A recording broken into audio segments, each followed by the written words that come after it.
The drive home feels almost automatic. My shift had ended at midnight, and by the time I got out of the building, it was already around 12:15 a.m. The air was warm, around 75 degrees, perfect for a summer night, and I had the top down on my convertible, letting the breeze flow through as I made my way home. The town I lived in was small and quiet, bordered by thick woods on all sides. Not many people lived out there, just a few scattered houses along winding, tree-lined roads. It was the kind of place where the silence could be both comforting and eerie, depending on your mood. That night, it leaned more toward the eerie side. As I turned onto the road that would take me the last few miles home, I found myself driving through a stretch with a cornfield on one side and dense woods on the other. With the stars bright above, and the only sound being the hum of my engine, it was almost peaceful. But that peace was shattered in an instant. I was cruising at about 50 miles per hour when a sound sliced through the night, a blood-curdling scream that sent a chill down my spine. It was unmistakably a woman's scream, filled with pure terror. But what was even more unsettling was that I couldn't tell where it was coming from. It echoed off the trees and corn, disorienting me. My heart raced as I slammed on the brakes, bringing my car to a screeching halt. I sat there frozen, listening intently. The scream came again, this time more clearly from the woods on my left. It was a cry for help, desperate and pleading. Without thinking, I jumped out of my car, my mind racing with 1,000 thoughts. I grabbed a baton from the back seat, something I kept for self-defense, and cautiously started toward the woods. The darkness swallowed me as soon as I stepped off the road, the thick canopy blocking out the moonlight. "Who's out there?" I called into the void, my voice trembling slightly. Almost immediately, the woman screamed back, "Please help me." Her voice was distant, but clear enough to follow. I moved deeper into the woods, pushing through branches and bushes that seemed to claw at my clothes. I shouted for her to keep screaming so I could find her, and she obliged, her cries piercing the silence every 10 seconds or so. But something was wrong. No matter how far I ran or how fast I moved toward the sound, her screams never seemed to get any closer. Panic started to set in. The woman's voice was still the same distance away, no matter how deep I went. It was as if she was leading me in circles, keeping just out of reach. "Tell me where you are," I yelled, but all I got in response was another distant, "Help!" I stopped dead in my tracks. A horrible realization began to dawn on me. What if this was a trap? What if I was being lured into something? My instincts screamed at me to turn back, and I listened. I spun around and started running, faster than I had ever run in my life. Back toward the road, back toward the safety of my car. The screams continued behind me, still at that same unsettling distance, but now they seemed almost sinister, like something was following me. My heart pounded in my chest as I burst through the tree line, my car's flashing headlights a beacon in the darkness. I threw myself into the driver's seat, slammed the door shut, and sped off without a second thought.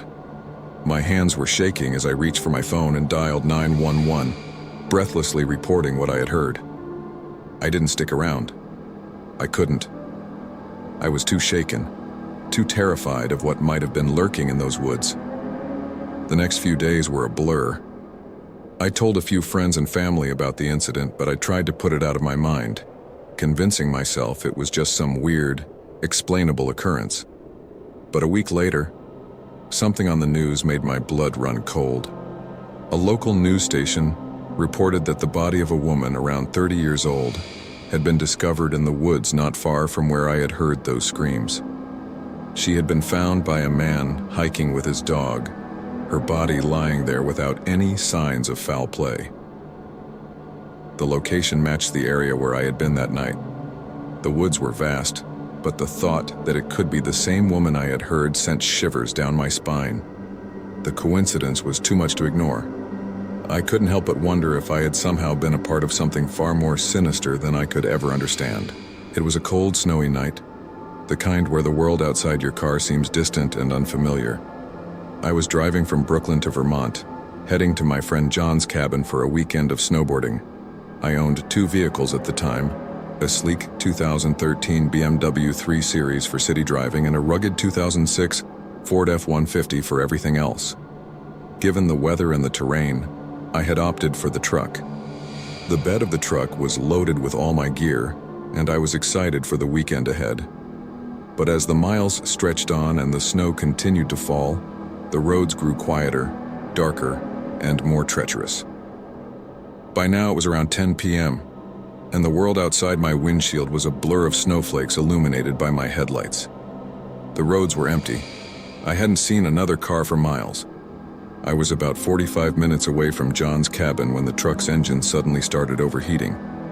The needle on the temperature gauge shot into the red zone, and I had no choice but to slow down and pull over. I waited a few minutes hoping the engine would cool down, but as soon as I started driving again, the needle climbed back into the red. I was stranded, stuck on a deserted road in the middle of nowhere, with no cell reception to call for help. Frustration turned to dread as I realized just how isolated I was.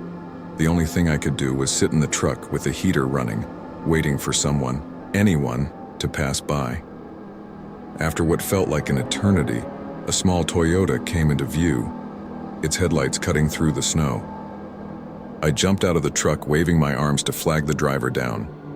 The car slowed to a stop, and the driver rolled down his window. He was a middle-aged man, his face lined with concern. "Thanks for stopping," I said, my breath visible in the cold air.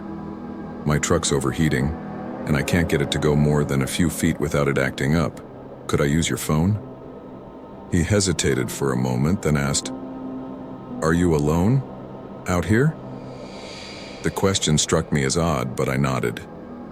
"Yeah, it's just me." He handed me his phone, and I quickly dialed John's number. When he answered, I explained the situation, and he told me to call a nearby towing company. After giving him my location, I called the towing company and arranged for a tow. The man watched me the entire time, his eyes never leaving me. I could feel his gaze, and it made me uneasy, but I tried to brush it off. After I finished the calls, I handed his phone back and thanked him. He didn't say much, just rolled up his window and drove off into the snowy night. I got back into my truck, grateful for the warmth, but the unease from the encounter lingered. I turned off the headlights for a moment, plunging the world around me into complete darkness. It was unsettling, so dark that I couldn't see a thing outside the windows. About 20 minutes later, as I tried to pass the time playing games on my phone, I heard a loud bang on the passenger side window. I jumped, my heart racing, and looked over to see a figure standing just outside, barely visible in the dim light.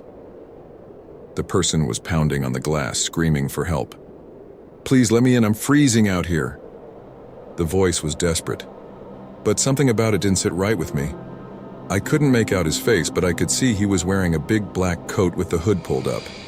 I yelled back, asking what was wrong, but instead of answering, he kept trying to open the door, his pounding growing more frantic.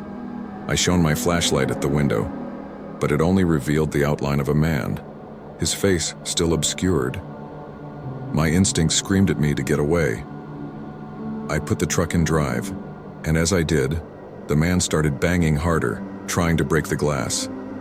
I didn't wait to see what he would do next. I floored it, the truck lurching forward onto the road, the engine protesting loudly as I sped off. As I crested a hill, something caught my eye. Taillights parked on the side of the road.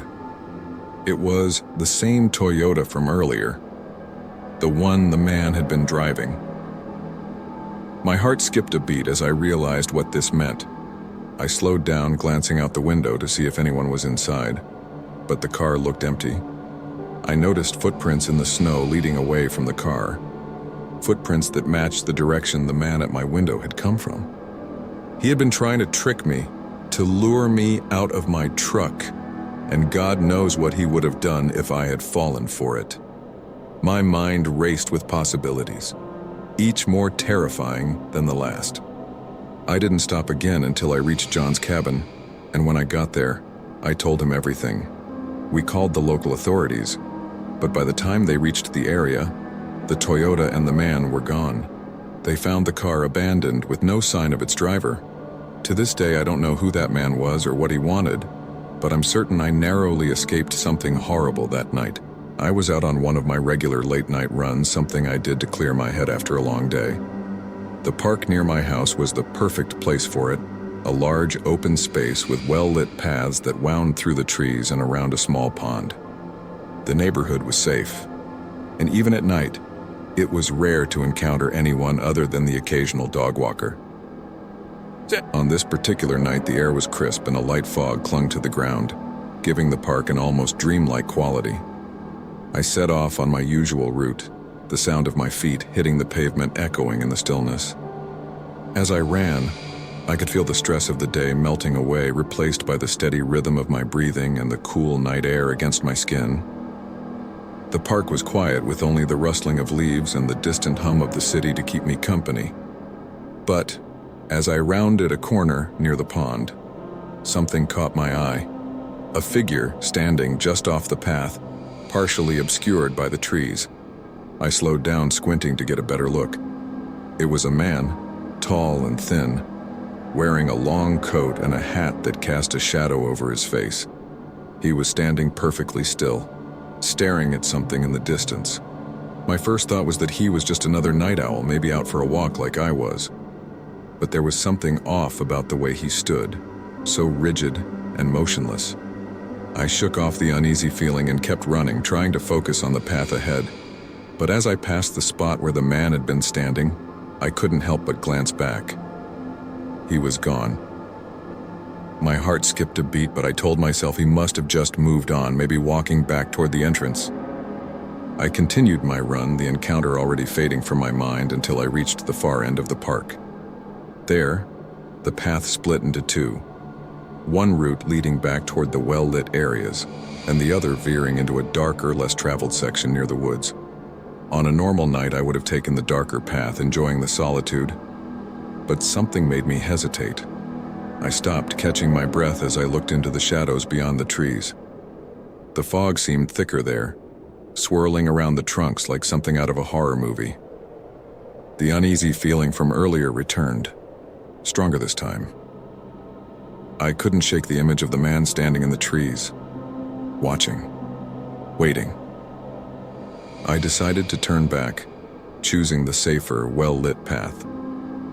As I jogged away from the split, I heard a rustling sound behind me, like someone moving through the underbrush. I froze, straining to listen, but the noise stopped as suddenly as it had started. My heart was pounding now, my mind racing with thoughts of what, or who, could be out there. I quickened my pace, telling myself it was just an animal, nothing more. But then, from the corner of my eye, I saw movement, something darting between the trees, too fast and too quiet to be an animal. I stopped again, turning to face the woods, but there was nothing, just the dark, silent trees and the thick fog. My instinct screamed at me to run, to get out of there as fast as I could, but my legs felt like they were made of lead. I forced myself to start moving, picking up the pace until I was nearly sprinting. The path ahead seemed to stretch on forever, the lights growing dimmer with every step. Just as I reached the safety of the well-lit area, I heard it, a low, guttural growl coming from the darkness behind me. I didn't look back. I couldn't.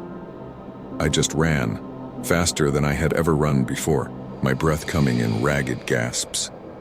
When I finally burst out of the park and onto the street, I felt like I had escaped something terrible, something that had been lurking just beyond the edge of the light. I didn't stop until I reached my front door, slamming it shut behind me and collapsing against it, my heart still racing. I never went back to the park at night after that. Whatever was out there, in the woods beyond the park, I didn't want to find out. And I couldn't shake the feeling that I had come far too close to something dark and dangerous that night.